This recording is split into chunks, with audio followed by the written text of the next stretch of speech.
साहूजी से आग्रह करता हूँ आप सबके बीच अपनी बात रखें। आम जन से राय लेना चाहिए, आम लोगों से राय लेना चाहिए। मुझे तो लगता है कि ये भी किसी फायदे की ओर इंगित करता है इस तरह की बातें कि अपने लाभ और फायदे किस प्रकार की लोग बात कर रहे हैं। आम जनों से राय लेकर के इस पर आगे बढ़ना चाहिए।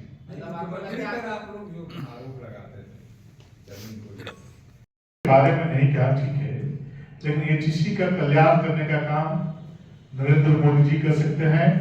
और नरेंद्र मोदी गांव, गरीब, किसान, मजदूर के नेता है, शोषित और वंचित और पिछड़ों के नेता, दलितों के नेता, सभी समाज के नेता है, जो सबके दर्द को समझते हैं। निश्चित रूप से वो इस बारे में कुछ न कुछ करने का काम करें। उनकी बाई ओर पूर्व विधायक और अनुसूचित जनजाति मोर्चा के प्रभारी प्रदेश के श्री राम कुमार पाहन जी काफी पहले चले जाते हैं, कल ना करके ये बात आभार अपना आज करे, कोई खास वजह? देखिए, जैसा कि आपने देखा कि आदरणीय प्रदेश अध्यक्ष जी ने उनके प्रति आभार प्रकट किया है। और जिस प्रकार से हमारे देश के यशस्वी प्रधानमंत्री जी ने झारखंड आकर के हम सबों को, झारखंड के लोगों को सम्मान देने का काम किया है, तो आशा भरी निगाहों से यहाँ की जनता उनकी बातों को सुनने को गए थे। क्योंकि लोग जानते हैं कि नरेंद्र मोदी उस प्रधानमंत्री का नाम है जो कहते हैं और करके दिखलाते हैं, और शिलान्यास करते हैं तो उसका उद्घाटन भी करते हैं।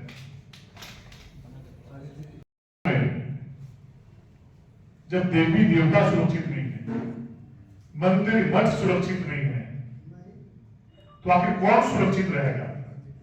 जिस प्रकार से बार बार एक बहुत बड़े समाज को इस प्रकार की घटना करके जो आहत करने का काम कर रहे हैं, ये किसी भी राज्य सरकार के लिए अच्छा संकेत नहीं है। आखिर कहां गया लॉ एंड ऑर्डर? कहां गए लोग जो इस प्रकार के शासन प्रशासन चलाते हैं? कौन देखेगा ऐसी घटना को? जो लोग भावनाओं को जो पीड़ित करने का काम कर रहे हैं, जिस प्रकार से उद्वेलित करने का काम कर रहे हैं, इस पर लगाम कौन लगाएंगे? शासन प्रशासन चलाने वाले लोग, सत्ता के बाद लोग संभालने वाले लोग क्या कर रहे हैं? कभी बेंगलुरु में मंदिर तोड़ दी जा रही है, कभी काली मंदिर तोड़ दिया जा रहा है, कहीं मुरगा में तोड़ दिया जा रहा है, कभी डोडा में तोड़ दिया जा रहा है। झारखंड के कोने कोने में जाकर के इस प्रकार की घटना का अंजाम किया जा रहा है। आखिर राज्य सरकार क्या बताना चाहती है? भारतीय जनता पार्टी मांग करती है चाहे कोई व्यक्ति उस पर कठोर से कठोर कार्रवाई हो, और कार्रवाई होना चाहिए ताकि भविष्य में कोई भी इस प्रकार का काम करने से बाज जाए। हम इसकी निंदा करते हैं। गैर संवैधानिक भाषा का वो उपयोग कर रहे हैं। प्रधानमंत्री जी के बारे में इस तरह के भाषा का प्रयोग करना उनकी मानसिक दिवालियापन को झलकाता है, दर्शाता है। वैसे लोग मानसिक रूप से दिवालिये हो चुके हैं। प्रधानमंत्री देश के किसी राज्य के किसी स्तर पर जा सकता है, मुख्यमंत्री अपने राज्य में कहीं भी किसी जगह जा सकते हैं। इसलिए इस तरह की भाषा बोल करके या तो उस व्यक्ति का, उस कार्यकर्ता, उस नेता का मानसिक रूप से दिवालियापन हो चुका है। जिस तरह का सोच रखते हैं वैसे सोच वाले लोगों से राज्य का, उस देश का भला नहीं हो सकता। क्या पांडे जी घटना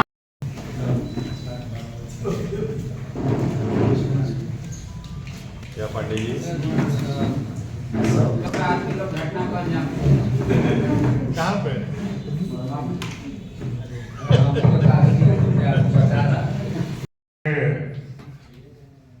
प्रेस वार्ता में मेरे साथ उपस्थित भारतीय जनता पार्टी एसटी मोर्चा के प्रदेश के प्रभारी और पूर्व विधायक श्री राम कुमार पाहन जी, प्रदेश के मीडिया प्रभारी आदरणीय श्री पूजन पाठक जी और पत्रकार मित्रों, जैसा कि आप सभी जानते हैं, देश की दुनिया के सबसे लोकप्रिय नेता आदरणीय नरेंद्र मोदी जी का झारखंड में आगमन से एक तरफ आम जन में काफी खुशी का माहौल है, तो दूसरी तरफ झारखंड मुक्ति मोर्चा और कांग्रेस पार्टी के लोग हताश और निराश हैं। भारतीय जनता पार्टी राज्य की जनता, विशेषकर आदिवासी समाज और अन्य समाज के लोगों के द्वारा उनकी बातों को सुनने के लिए जिस प्रकार से लाखों लाख की संख्या में खुट्टी की धरती पे भगवान बिरसा मुंडा के पावन भूमि पर उपस्थित होने का काम किया, माननीय प्रधानमंत्री जी की बातों को सुनने का काम किया, उनका भी मैं भारतीय जनता पार्टी को आभार प्रकट करता हूं। शायद आपको जानकारी नहीं है, सोची आदरणीय बाबूलाल मरांडी जी इस राज्य के सबसे पहले मुख्यमंत्री होने वाले मुख्यमंत्री रहे, जिसने झारखंड में विकास की पहली गाथा लिखी थी। झारखंड का इतिहास उसका गवाह है कि वो पहले मुख्यमंत्री थे। बाबूलाल मरांडी जी को पूरे राज्य की जनता, चाहे वो किसी भी दल का कार्यकर्ता हो, जनता हो, सम्मान की दृष्टि से देखने का काम करता है। बाबूलाल मरांडी है तो झारखंड के एक रास्ते को, एक पगडंडियों को, एक खेत को, कल्याण को जानने का काम किया और घूमने का काम किया। इसलिए पूर्व मुख्यमंत्री की हैसियत से आदरणीय बाबूलाल मरांडी जी को मंच में आमंत्रित किया गया था। ये प्रोटोकॉल करता है आदिवासी गौरव दिवस था। आदिवासी समाज से पहला व्यक्ति मुख्यमंत्री बना था। अब आप बोले आदरणीय करिया मुंडा जी कैसे मंच में आ गए, बाबूलाल जी कैसे आ गए? आदिवासी गौरव दिवस था। आदिवासी समाज से पहला व्यक्ति जो सुदूर देहात में रहने वाला आदिवासी परिवार से निकल करके इस शिखर तक पहुंचे थे, तो स्वाभाविक है चाहे केंद्र का सरकार हो या राज्य का सरकार हो, ऐसे व्यक्ति को सम्मान देना चाहिए, सम्मान मिलना चाहिए। और वही सम्मान आदरणीय बाबूलाल मरांडी जी को केंद्र और राज्य की सरकार ने देने का काम किया है। अच्छा होता है शिबू सोरेन जी को भी बुलाया जाता है, आपको नहीं लगता है? और मेरा दूसरा सवाल ये है कि जेएमएम कह रही है कि प्रधानमंत्री आए है जिन पर अभी तक ध्यान नहीं दिया गया। साथ ही झारखंड के लिए 7200 करोड़ की परियोजनाओं का उद्घाटन और शिलान्यास हुआ है। किसान सम्मान निधि के माध्यम से 15वीं किस्त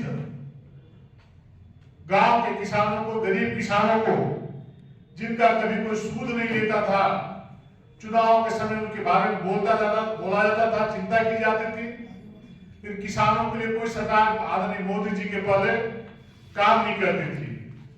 लेकिन पहली बार गांव के किसानों के लिए तो पैसे के अभाव में खेती नहीं कर पाते थे, बीज नहीं खरीद पाते थे, खाद नहीं खरीद पाते थे, वैसे किसानों को 15वीं किस्त के रूप में 18,000 करोड़ रुपए किसानों के खाते में डीबीटी के माध्यम से सीधा भेजने का काम किया। भारतीय जनता पार्टी रांची की सम्मानित जनता भाई और बहनों को जिस प्रकार से एक दिन पहले 14 नवंबर की रात्रि में 11 बजे जिस प्रकार से हजारों हजार की संख्या में सड़कों में स्वाभाविक भीड़ के तौर पे आम जनों का जो उपस्थिति हुआ, इस प्रकार से मोदी जी को देखने के लिए जो भीड़ लगी, जो उत्साह और उमंग और जो दिवाली का माहौल था, वैसे लोगों के प्रति आभार प्रकट करता हूं। देश आजाद होने के बाद पहली बार 75 वर्षों के बाद पहले प्रधानमंत्री नरेंद्र मोदी जी ने भगवान बिरसा मुंडा जी की पावन धरती पर आकर के श्रद्धा सुमन अर्पित कर उनको श्रद्धांजलि देने का काम किया। साथ ही साथ उनके परिवारजनों से मिलकर उनके सुख दुख जानने का काम किया। ऐसे देश के इतिहास में पहली इस प्रकार की हम लोगों ने दृश्य देखा कि लोग तो भगवान बिरसा मुंडा जी की बात बहुत करते थे, चर्चा बहुत करते थे, लेकिन पहले प्रधानमंत्री आदरणीय नरेंद्र मोदी जी ने उन हाथों की धरती पर जाकर के उनके लोगों से मिलने का काम, श्रद्धासुमन अर्पित करने का काम किया है, देश का इतिहास बनाने का काम किया है। और इसी विशेष अवसर पे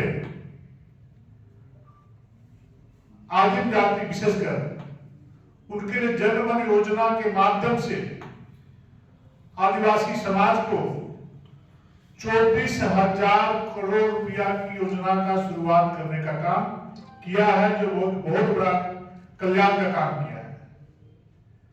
आदिवासी समाज का कोई सूद लेने वाला देश के प्रधानमंत्री नहीं हुआ करते थे। बोलते थे चुनावों के समय में, बड़ी बड़ी बातें करते थे, लेकिन चुनाव बीत जाने के बाद आदिवासी समाज को लोग भूल जाते थे। सिर्फ उनको वोट का मशीन बना करके कांग्रेस और झारखंड मुक्ति मोर्चा ने रखने का काम किया था। उनकी समस्याओं के बारे में, उनकी परेशानियों के बारे में कभी चिंता करने का काम नहीं किया था। आज का डेमोग्राफी बदल चुका है। सरकार के सहयोग से घुसपैठी राज्य में आधार कार्ड, राशन कार्ड बनाते रहे हैं और आदिवासियों का हक छीनने का काम कर रहे हैं। जिस प्रकार से बहुत तेजी के साथ धर्मांतरण करा करके लोगों का धर्म परिवर्तन किया जा रहा है, और जो मूल आदिवासी हैं उनके अधिकारों को छीनने का काम किया जा रहा है, उनका हक को मारने का काम किया जा रहा है।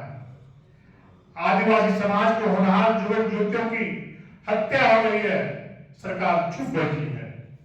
दूसरी तरफ कांग्रेस जहां लोगों को राज्य का विकास, जनजातियों, दलितों, पिछड़ों, वंचितों का विकास अच्छा नहीं लगता, ये उन्हें मुख्य धारा से काटकर रखना चाहते हैं और अपने परिवार का, अपने वंश का लोगों को मुख्य धारा से जोड़ करके उसका विकास करने का काम करते हैं। इस प्रकार से हम ये कह सकते हैं कि जिस प्रकार से नरेंद्र मोदी जी की बातों को सुनने के लिए लाखों लाख की संख्या में लोगों का भीड़ उमड़ी है, मैदान के अंदर ठसाठस लोगों की भीड़ जमा हुई थी, उससे दोगुनी भीड़ मैदान से बाहर लोग खड़े होकर नरेंद्र मोदी जी का झलक पाने के लिए लड़ाई थे, उनकी बातों को सुनने के लिए लड़ाई थे। पैर रखने की वहां पर जगह नहीं थी। इस दृश्य को देख करके झारखंड मुक्ति मोर्चा, कांग्रेस के लोग काफी घबराए हुए हैं, क्योंकि ये लोग गांव में जाते नहीं, शहरों में बैठ करके, कंडीशन में बैठ करके, समाचार पत्रों को पढ़ करके, प्रेस कॉन्फ्रेंस कर करके अपने कामों का निपटारा करने का काम करते हैं। आज झारखंड मुक्ति मोर्चा, कांग्रेस के जनप्रतिनिधियों को गांव में जाने की हिम्मत नहीं है, क्योंकि गांव में जाकर इस प्रकार से भोले भाले ग्रामीणों को झूठी झूठी बातों का जुमला दिखा करके जो 2019 में वोट बटोरने का काम किया था, उन वादों को एक भी वादा पूरा करने का काम नहीं किया है, जिससे आज इनके कार्यकर्ता और इनके नेता गांव जाने से डरने लगे हैं और बयानबाजी करके लोगों को गुमराह करने का काम करते हैं। लेकिन झारखंड की जनता ऐसे नेताओं को देखने का काम कर रही है और आने वाले समय में इनको मुंहतोड़ जवाब देने का काम करेगी। बहुत बहुत धन्यवाद। क्योंकि देश का इतिहास बताता है कि 9.5 वर्षों में जिस प्रकार से आदरणीय नरेंद्र मोदी जी ने गांव, गरीब, किसान, मजदूर के लिए जो ऐतिहासिक काम किया, अगर यदि विगत 65 सालों में यदि कांग्रेस पार्टी की सरकार इस प्रकार से थोड़ा थोड़ा भी यदि गांव के लोगों के लिए काम करती, तो शायद आज देश दुनिया के शिखर पे होता। उस प्रकार से अनेक प्रकार की योजनाओं का शुरुआत किया। हटिया पटना सेक्शन, तलगरिया बोकारो सेक्शन और जरंगी प्रतापपुर स्टेशन पर डबल रेल का लाइन बिछाने का काम मिला है। भगवान बिरसा मुंडा जयंती, राज्य स्थापना दिवस, राष्ट्रीय जनजाति गौरव दिवस, भाई दूज, स्वराज जैसे उत्सवों के अवसर पर प्रधानमंत्री जी के हाथों से इतना बड़ा उपहार पाकर झारखंड की जनता, आदिवासी समाज खुशियां मना रहा है, लोगों को उत्साह है। लेकिन राज्य की जनता को ठगने वाले, जल जंगल जमीन की नारा देने वाले, जंगल की जमीन की लूट मचाने वाले नेता, कांग्रेस और झारखंड मुक्ति मोर्चा के नेता हताश और निराश है। उन्हें कार्यक्रम की सफलता पच नहीं रही है, इसलिए उल्टी सीधी बातें बयानबाजी करके असंवैधानिक बात करने का काम कर रहे हैं। इससे राज्य की जनता अच्छी सोच की उम्मीद भी नहीं कर पाती है। इनकी नीति और नियत को जनता समझ चुकी है जिनका जमीन से पैर खिसक रहा, जनाधार खिसक रहा है, ये जान रहे हैं कि जनता मेरी और आशा भरी निगाह से जिस प्रकार से देखी थी, उन आशाओं में पानी फेरने का काम किया है, धोखा देने का काम किया है। जिसने राज के आंदोलन को भेजा, उनसे झारखंड की विकास की उम्मीद आप कैसे कर सकते हैं? राज की भोली भाली जनता के झूठे वादों में एक बार फंस चुकी है, लेकिन कहा जाता है कांच की हाड़ी को आग पर बार बार नहीं चढ़ाया जा सकता। ये आदिवासियों के नाम पर कुल अपना अपने परिवार की चिंता करते हैं, अपने वंश की चिंता करते हैं और झारखंड की गाड़ी कमाई को लूट करके अपने खजाना को भरने का काम करते हैं। राज्य की खनिज संपदा, बालू पत्थर सब दलालों और बिचौलियों से लूटे जा रहे हैं। आज बालू की जिस प्रकार से दिक्कत हुई है, हम लोगों ने सपना में नहीं देखा था, न सोचा था कि बालू को भी सीमेंट के बोरा में 50 रुपए से 100 बोरा, 100 रुपए में प्रत्येक बोरा लोग खरीदने का काम कर रहे हैं। आज इसी प्रकार से यहाँ का विकास का कार्य बिल्कुल ठप पड़ा हुआ है। एकदम देश के यशस्वी प्रधानमंत्री ग्राम आवास योजना के माध्यम से गरीबों को आवास का आवंटन देने का काम करते हैं, लेकिन गरीब आज बालू के भाव में वो आवास को बना नहीं पा रहा है, पूरा नहीं कर पा रहा है। जब कांग्रेस पार्टी की सरकार थी, यही प्रधानमंत्री ग्राम आवास योजना जो गांव में जाती थी, पूरे पंचायत में 2 या 3 आवास जाता था, लेकिन आज नरेंद्र मोदी जी ने प्रत्येक पंचायत में 150 से 200 आवास उपलब्ध कराने का काम किया है। लेकिन यह सरकार, राज्य की सरकार बालू के अभाव में आवासों को पूरा नहीं करवा पा रही है। और जिस प्रकार से डीबीटी के माध्यम से लाभुकों के खाते में पैसा भेजने का काम आज नरेंद्र मोदी जी कर रहे हैं, जबकि कांग्रेस के जमाने में दलालों और बिचौलियों के माध्यम से पैसे की लूट होती थी।